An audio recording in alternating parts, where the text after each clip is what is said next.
Paz do Senhor. Amém. Gostaria de ler o livro de Provérbios. Hoje nós vamos falar de Provérbios 26, Provérbios 25, versículo 28. 25, versículo 28. Como Deus tem falado até agora. E agora Ele só vai completar tudo que já foi falado. Glória a Deus. Amém? Eu aguardo. Provérbios 25, 28. É apenas um versículo que nós vamos ler. E o meu diz assim, ó. Como a cidade, como muros derrubados, como a cidade derrubada sem muro, assim é o homem que não pode conter o seu espírito. Como a cidade derrubada sem muro, assim é o homem que não tem domínio próprio. Amém? Amém. Nas vossas Bíblias estão assim? Amém. Como a cidade derrubada sem muro, assim é o homem que não pode conter o seu espírito, ou não tem domínio próprio, ou não tem disciplina. Amém? Quando eu leio essa passagem, escrita por Salomão, né, eu fui buscar entender o porquê que ele fala, é uma metáfora, né, que ele utiliza para uma autoavaliação nossa. E por ele falar de uma cidade, a gente tem que voltar na época, né, desse momento em que as cidades possuíam, né, verdadeiros muros gigantes, né? A proteção da cidade eram os muros. E na época na época dos reis, existiam também muitos povos nômades, que eles não tinham lugar fixo para morar. Eles iam de lugar em lugar, e onde eles passavam, eles saqueavam, eles roubavam, destruíam. Então, a cidade que não tivesse uma boa proteção, que não tivesse muros fortes, eles se tornavam vulneráveis, né? Era presa fácil para o inimigo. E inimigo tinha de todos os lados, né? Então, o que eles faziam? Eles formavam aqueles muros enormes, né? Quanto maior o muro, mais protegida era a cidade e quem estava dentro dela. E aí Salomão, ele vem falar assim, ó, como uma cidade que derrubada sem muros, né? Sem muro, olha que a vulnerabilidade. Vamos imaginar a nossa casa, né? Hoje, nos dias de hoje, nós vivemos numa casa sem um portão, né? Sem a proteção das paredes ao redor. Como que nós se sentiríamos num lar assim? Sem nenhum tipo de proteção, né? Como seríamos a nossa vida? A gente não teria paz, a gente não teria sossego, porque a gente estaria sempre com medo do inimigo, sempre, né, ligeiro. Observa que até esse portão aqui, até mesmo protegido de portão, a gente houve tanta violência de invasões, né? Aqui mesmo onde a gente mora, tem muitas invasões, muitos assaltos, e a gente está sempre pedindo que a Deus proteção. Porque se Deus não edificar a casa, o que vai acontecer? Nada, é Deus que protege. Nós nunca estamos 100% protegidos por paredes e por portões. Então ele diz assim, olha, o homem ou a mulher, ou o ser, que não possui domínio próprio, ele compara a uma casa ou uma cidade sem muro, sem proteção. Então, você não ter proteção, você se torna muito vulnerável, porque você pode sofrer ataques que vêm de fora e os ataques de dentro também. E você não consegue proteger os que estão ao seu redor também, por causa da quê? Da sua vulnerabilidade. Então, acaba afetando a todos. E assim, o que é domínio próprio? Né? Eu fui buscar o significado da palavra domínio próprio. Ele quer dizer temperança. Uma pessoa que não tem temperança, ela se torna exposta, vulnerável. Uma pessoa que ela não tem controle, ela não tem disciplina. O domínio próprio precisa ter disciplina. Uma pessoa disciplinada, ela consegue ser bem-sucedida. Uma pessoa que não tem disciplina, ela vive a deriva. Né? E também é pulso firme.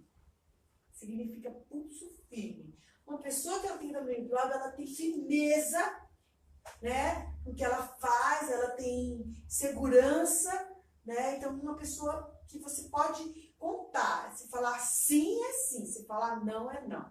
Isso é uma pessoa que se domina, dominante de si. Então, o que eu preciso dominar? Como é que eu sei que eu tenho domínio próprio? Né? Que forma que eu posso compreender que eu não sou uma pessoa vulnerável, que eu não sou uma pessoa que qualquer coisinha me desmonta, qualquer coisinha me afeta. Como é que eu sei disso? Como eu sei que eu possuo domínio próprio? E como é que eu perco também? Como é que eu permito que os meus muros caiam? É fortíssimo.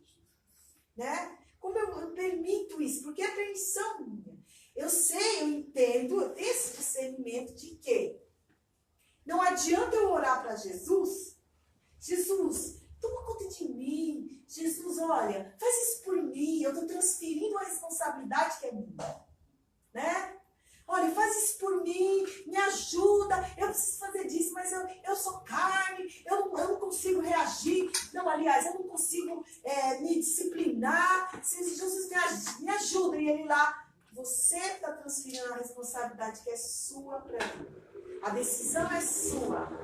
Eu vou te ajudar, mas eu preciso que você primeiro permita. A sua permissão, a sua disciplina, a sua convicção vai entrar em conjunto com o Espírito Santo. Né? Com a ação do Espírito Santo. E o que eu preciso dominar para ser bem sucedido? Porque, às vezes, eu tive uma vida de vulnerabilidade, eu não entendo por quê. Hoje mesmo eu ouvi, eu não consigo entender, eu estou sempre alto e baixo, alto e baixo, alto e baixo. Eu falei assim, não é possível, né, que você esteja sempre, isso se chama ânimo todo. Uma hora você está bem, outra hora você está baixo. Isso é vulnerabilidade. Os seus muros caem, você vai lá, constrói, daqui a pouco vai pro chão de novo, aí você vai, olha, passa uma vida, né, de desgastes, né, de frustrações, por uma coisa muito simples, que a gente às vezes nem tem entendimento do que é dominar-se, né? O desejo do autocontrole, parar de reagir, passa uma vida inteira reagindo às emoções, reagindo aos ataques do inimigo, né? Não consegue amadurecer, não consegue se firmar, não consegue... O que é não ter domínio próprio? É não vigiar o que eu falo. Primeira coisa que eu sei que eu não possuo domínio próprio é sair falando à toa. Não filtra o que ouve e vai falando, não usa vírgula, não usa pontuação. Simplesmente vai falando. Como se o mundo fosse, sabe, como se os ouvidos das pessoas fossem algo assim, simples. E a Bíblia fala que nas nossas palavras há vida e morte. Se eu tenho domínio próprio, eu tenho que controlar o que eu falo. Por quê? Porque não é de Deus a morte. Deus quer trazer vida para nossas vidas. Ele quer trazer em nós alegria, gozo, fé, e não morte, não tristeza, angústia, né? É isso que o Senhor quer para nós? Não! Ele quer que a gente seja agentes de alegria, de vida na vida das pessoas. Então eu preciso controlar o que eu falo, né? Eu preciso me santificar, vigiar, coloca 2 guardas aqui, ó, para que só saia aquilo que vai edificar as pessoas. Todos nós precisamos disso. Todos nós, todos, sem exceção. Porque um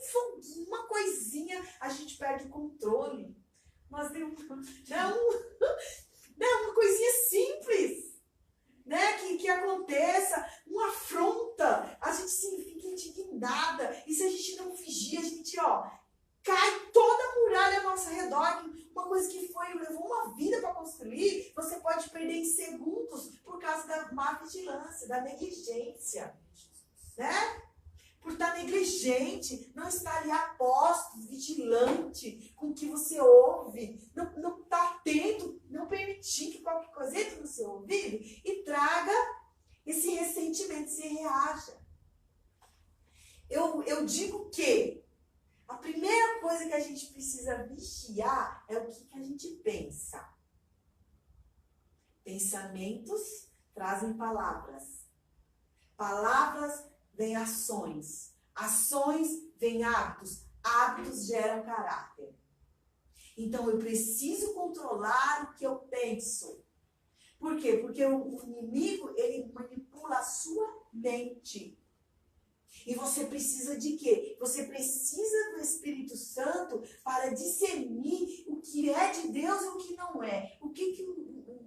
Eu falo cabriúdo, né? O que ele lança como sugestão na tua vida, se você não tiver um domínio próprio, você absorve aquilo ali e você não sabe mais o que é certo ou errado. Se torna exposto, vulnerável. Então, qualquer coisinha que ele fale, já te diz não. Você já passa a acreditar. Você passa a acreditar que você é incapaz. Você passa a acreditar que você não é amado. Você passa a acreditar que você não consegue. Tudo isso são laços, né? Que ele lança para te fragilizar. Para você não conseguir. Para você se sentir um pequenino. Não pequenino diante de Deus, mas pequeno mesmo, tamanho de um gafanhoto. Né? E acredite que os seus problemas são gigantes e você olha para os seus problemas e cada vez mais você se diminui, cada vez mais ele cresce e você cada vez mais se diminui. Isso é falta de domínio próprio. Você não está agindo contra o problema, você está reagindo. Cada problema que vem na sua vida derruba uma parte, né? Te derruba uma parte, derrubou em outra, daqui a pouco você está no chão sem perceber, porque você não permitiu que o Espírito Santo te ajude a se fortalecer. Então, palavras têm poder de dar vida, poder de dar morte. Vida para quem? Para mim e para quem está ao meu redor. Através das palavras certas, eu posso ser levada a patamares nunca almejados, nunca sequer sonhados. Como eu posso ser enviada para lugares horríveis através das minhas palavras. Então eu preciso vigiar o que eu falo. Que homem ou mulher que não consegue dominar um membro tão pequeno. E a Bíblia em Tiago vai dizer que um leme, né, um navio enorme, esse navio de cruzeiro, ele é controlado por uma coisa tão pequenininha, mas ele é controlado. E a gente com todo esse tamanho, na verdade tem uns enormes, né? A gente não tem discernimento, a gente foi feito para raciocinar. E às vezes a gente se comporta como os animais que são irracionais, né? Que agem, que agridem, que partem para cima.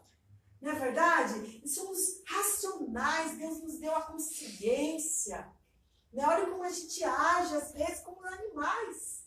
E ele cita também o animal, que o cavalo é um bicho forte, né? Mas ele é domado. Ele também põe um cabresto pequenininho. Né? Uma coisinha simples, doma ele. Ele faz eles, daqueles até de sovagens, são domados por um cabresto pequeno. Aí ele fala, e vocês não conseguem? Foram feitos para pensar, para raciocinar, para refletir, mas se comportam como animais irracionais. É isso que a palavra diz. E nós também precisamos vigiar os nossos olhos, os nossos desejos. A Bíblia vai contar que um rei, certo dia estava em sua casa, não foi para a guerra, que era o lugar dos reis estarem, e ficou em casa. A falta de domínio próprio dele trouxe agravos, coisas horríveis para ele e para sua família, e para aqueles ao redor. Davi estava em sua casa e avistou uma mulher formosa, diz a Bíblia. E ele desejou-a. E ele não só desejou, como ele mandou chamar. Ele não teve domínio próprio. Tem duas ocasiões de Davi que é notória a falta de domínio próprio dele. Uma é essa passagem que com Betseba, que ele, né, a possui, e isso traz grandes tragédias para a vida dele. E também quando ele vai até a casa de Abigail, onde ele ia destruir a todos. E se não fosse a sabedoria dessa mulher, ele tinha cometido também algo horrível. Falta de domínio próprio. Em compensação, nós vemos também José. É um exemplo de um homem cheio, sabe, disciplinado, né? Ele sabia onde ele ia, né? Ele sofreu tantas aflições. Eu tenho que citar pessoas da Bíblia, porque o nosso livro também está sendo escrito. Né? A nossa história também está sendo escrita. E um dia ele vai pegar o nosso livro e dizer assim, olha, você perseverou, né? Você se tornou melhor, você aproveitou a oportunidade que eu te dei de crescer. Olha só como você foi. Olha só como eu estou falando hoje de José. José foi vendido, foi humilhado. Tem noção do que é ser humilhado, vendido pela própria família. Aí ele se cresce, constrói o murinho dele ali, de repente ele pensa que está bem. Vem uma mulher, assedia ele e ele tem domínio próprio. Ele consegue, né, falar não. Não ao desejo da carne. Não aos desejos nossos. Falar não, isso não vai me fazer bem, isso vai me causar tragédia. Daniel, ele falou não. Não, ele jejuou, ele ficou só de legumes. Mas sobre falar não, eu não vou fazer parte disso, eu não vou fazer parte dessa orgia. Eu lhe disse não, ele aprendeu, ele tinha domínio próprio. É lindo isso. Então a gente também, é a nossa responsabilidade, né? Desde pequeno aprender a falar não para aquilo que a gente sabe que não vai fazer bem. Mas a gente parece que quer sofrer, né? Quer padecer, né? Passa a vida inteira assim, apanhando, né? Aí melhora um pouquinho, a gente, de novo, a gente não sabe tomar decisões. É incrível como a nossa vulnerabilidade é exposta. E quando a gente toma decisões erradas, observa como a gente fica exposto. Prontinho para o inimigo vir fazer a besteira, né?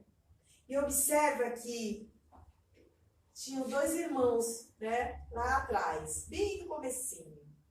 E um irmão começou a ter um sentimento ruim com o outro irmão. A inveja, a ira. E Deus fala assim, olha, Caim, tem um sentimento aí dentro de você que você precisa controlar.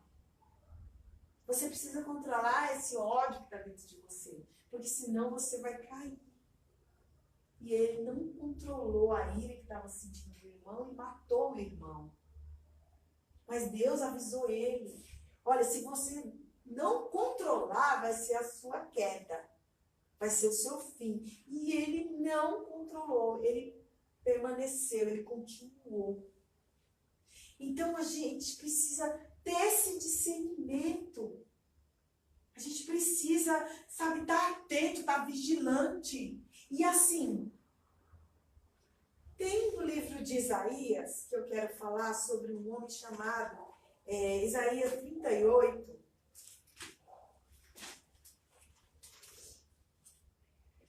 Fala de um rei chamado Ezequias. Ezequias teve muitas conquistas com Deus. Ele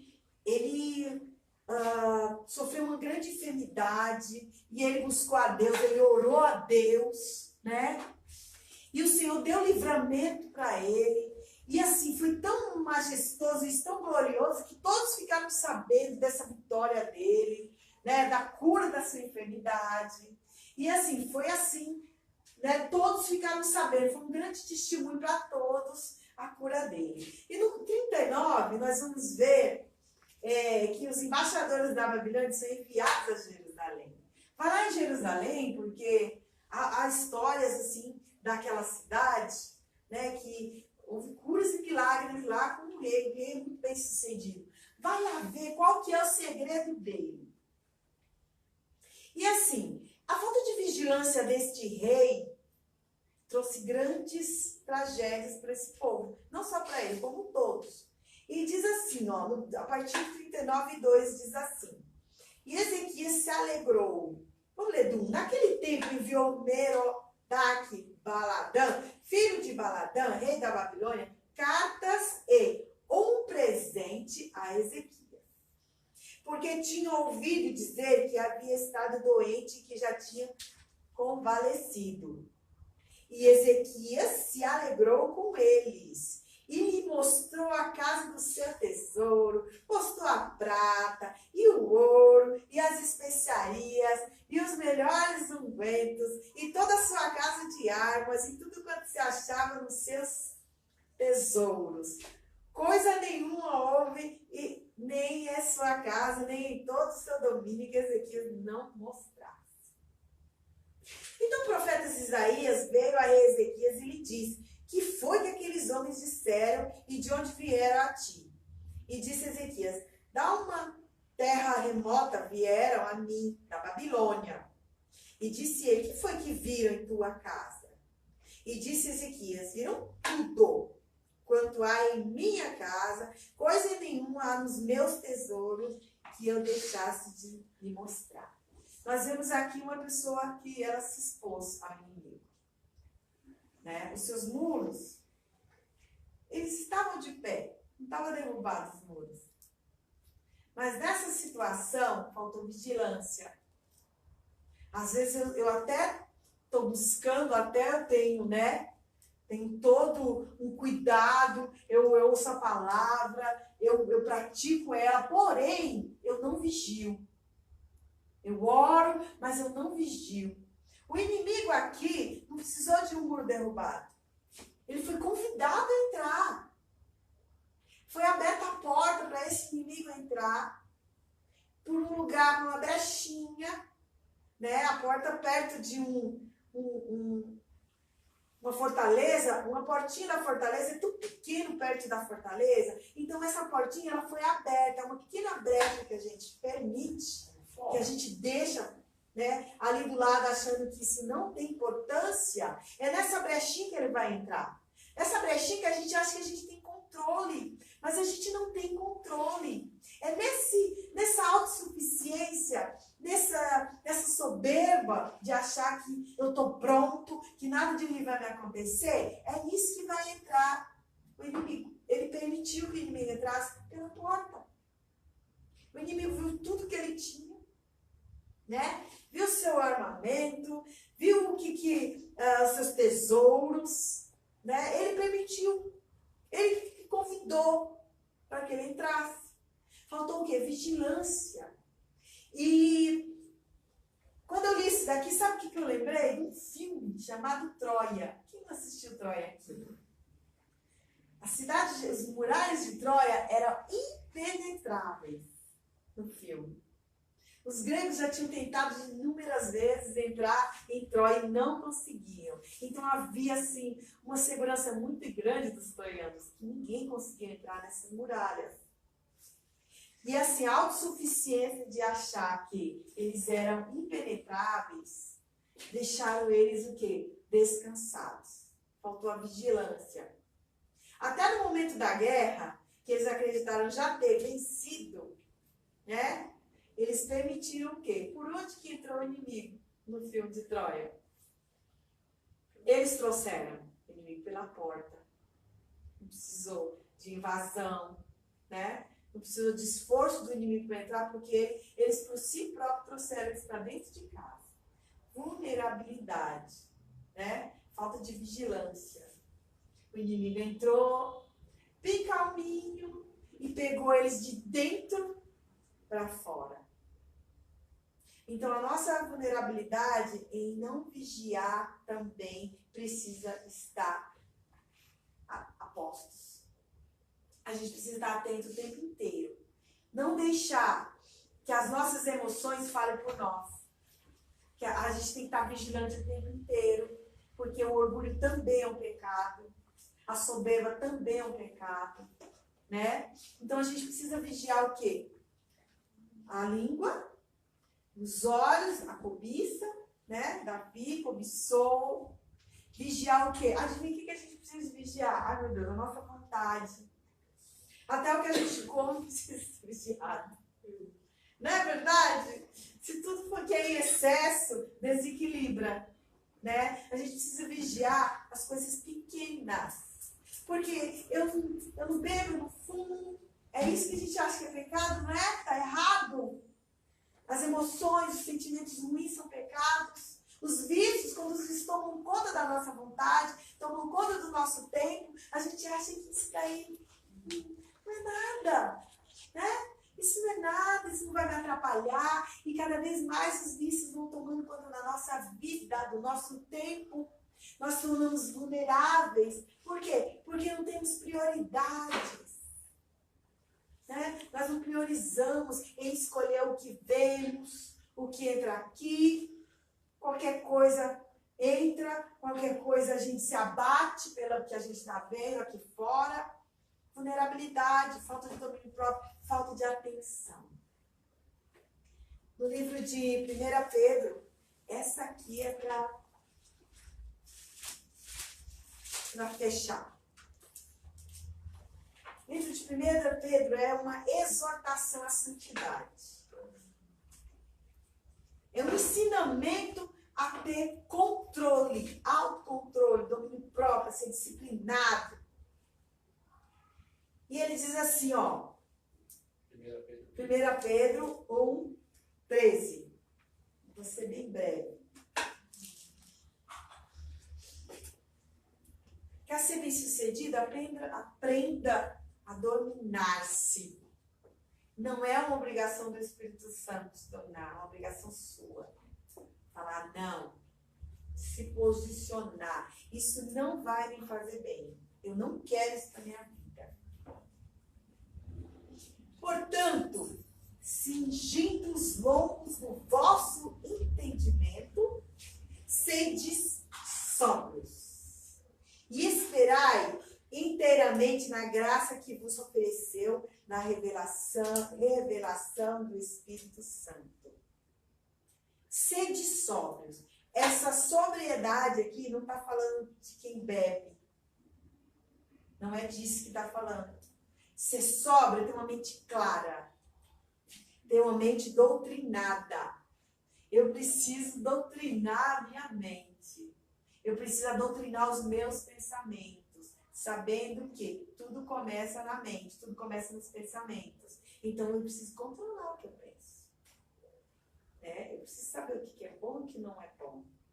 O que deve permanecer aqui e o que não deve permanecer aqui.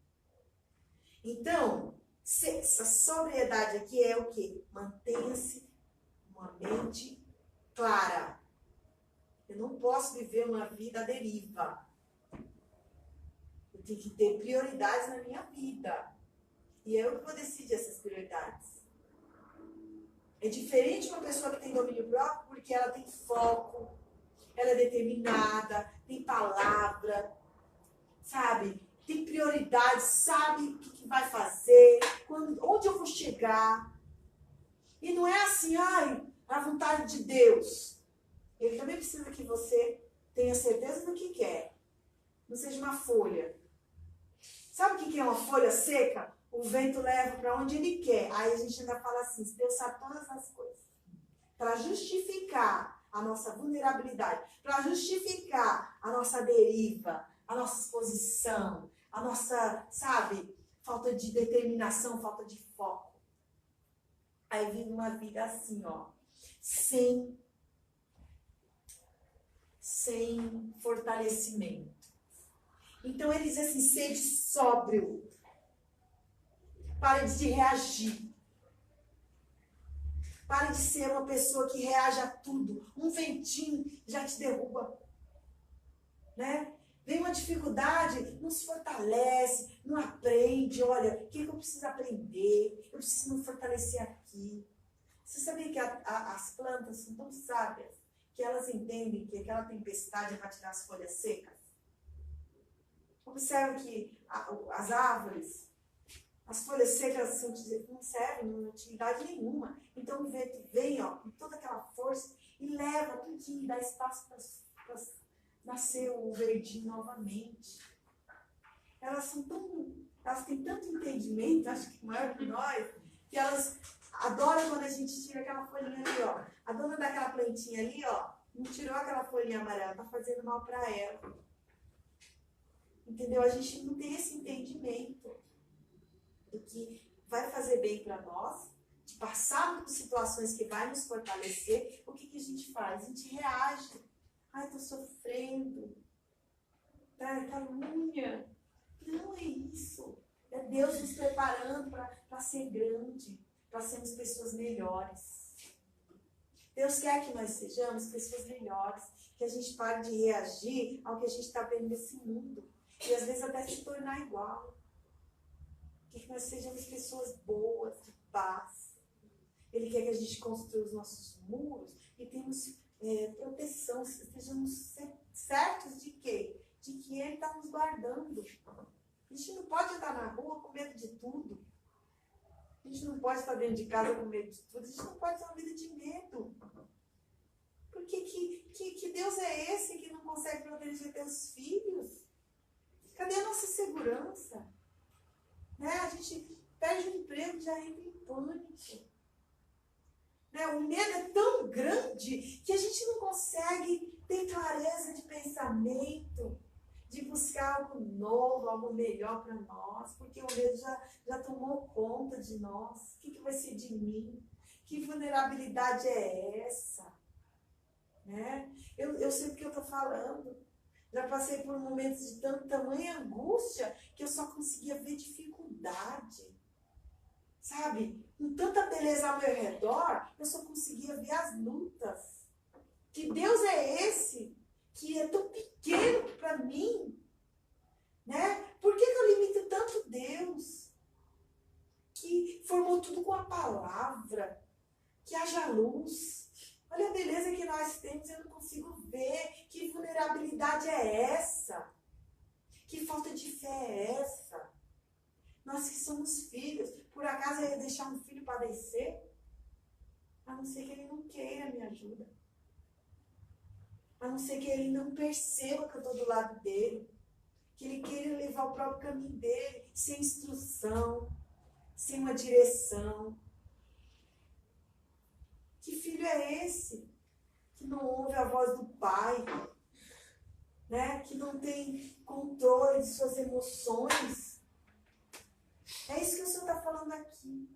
Se você não aprender a gerenciar a sua vida, você vai ter uma vida de frustrações. Vai ter uma vida de angústia. Não constrói nada. Não junta nada. Por causa da falta de domínio. Não tem disciplina nenhuma. É isso que o Senhor está falando para nós. Para a gente ter uma vida bem sucedida, a gente precisa pensar, a gente precisa vigiar, ter clareza, vigiar a nossa boca, vigiar a nossa língua, vigiar nossos pensamentos, os nossos olhos e os nossos ouvidos, porque a gente também, sabe quando a gente permite que o inimigo entre pela porta? Sabe o que representa o inimigo entrar pela porta? Ele entra por aqui, ó. Aí lança uma ideia aqui. Aí fica lá aquela ideinha. Ele vem devagarzinho. Daqui a pouco ele lança outra sugestão. Nunca é boa. Mas dá uma impressão de que é boa. Né? Eu lanço um presentinho. Ele trouxe presentes para mim. Ezequiel ficou todo feliz. Olha quanto presente que eu ganhei do meu amigo. E era um inimigo que no futuro a gente sabe que foi invadido. Os babilônios invadiram, saquearam tudo, levaram tudo. Aquele que Isaías falou se cumpriu na vida daquele povo. Então ele entrou devagarzinho, levou presente. Olha, isso não vai te fazer mal. Isso aí não tem importância. Você vai conseguir controlar. E aí, quando percebeu, já era tarde demais. Troia estava pegando fogo. Foi isso que aconteceu. É um exemplo nato para essa administração. A falta de domínio próprio, o que faz a nossa vida, né? Através dos nossos sentidos. E a gente precisa estar vigilante. Queria que vocês me ajudassem a louvar esse hino, que fala de uma emoção. Que se a gente, essa emoção pode nos derrubar e o controle dela pode nos exaltar também. Quero descer, querer, decisão. Eu quero, eu consigo, eu vou.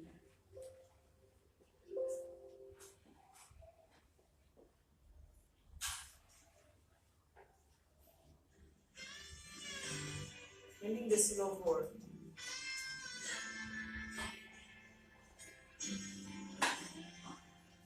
Quando o meu eu e o meu orgulho descer comigo e se misturar com as